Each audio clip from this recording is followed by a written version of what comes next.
À première vue, rien ne distingue cette bijouterie de n'importe quelle autre joaillerie à Toronto. La différence, c'est qu'ici, la plupart des diamants vendus sont équitables ou canadiens, ce qui veut dire qu'ils répondent à certaines normes environnementales et socio-économiques.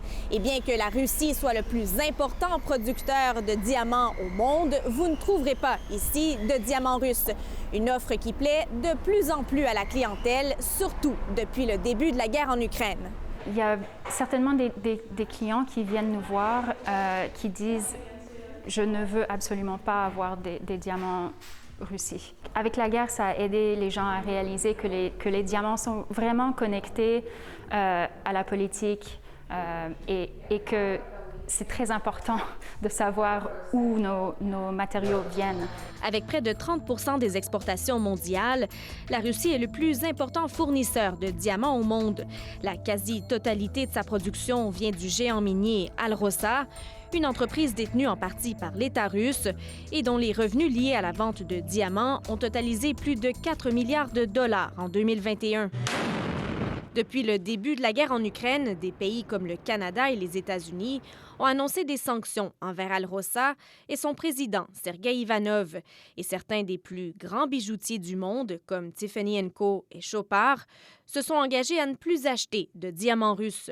Une situation qui pourrait avantager le Canada, troisième producteur au monde, dont les diamants sont considérés par plusieurs comme plus responsables. C'est écrit « Miné au Canada ». C'est écrit « Miné au Canada », c'est marqué avec un laser.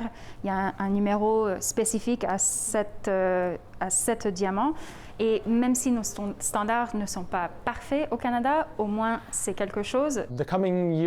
Kevin Ventihem, qui se spécialise dans la vente de diamants canadiens depuis près de 15 ans, s'attend d'ailleurs à une augmentation de la demande pour les diamants canadiens au cours des prochaines années et à ce que s'en procurer devienne plus difficile.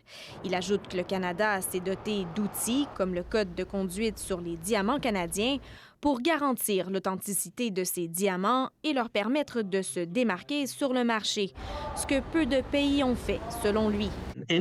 Cet expert souligne toutefois que les diamants russes bénéficient toujours d'importants débouchés, puisque des pays comme l'Inde et la Chine n'ont pas imposé de sanctions contre la Russie. Les diamants canadiens peuvent coûter de 10 à 15 % plus cher que les autres diamants sur le marché, notamment en raison des coûts liés aux mesures de traçabilité pour garantir leur origine. On conseille donc aux consommateurs soucieux de l'origine de leurs diamants de demander ces garanties directement à leur bijoutier. Ici Andréane Williams, Radio-Canada, Toronto.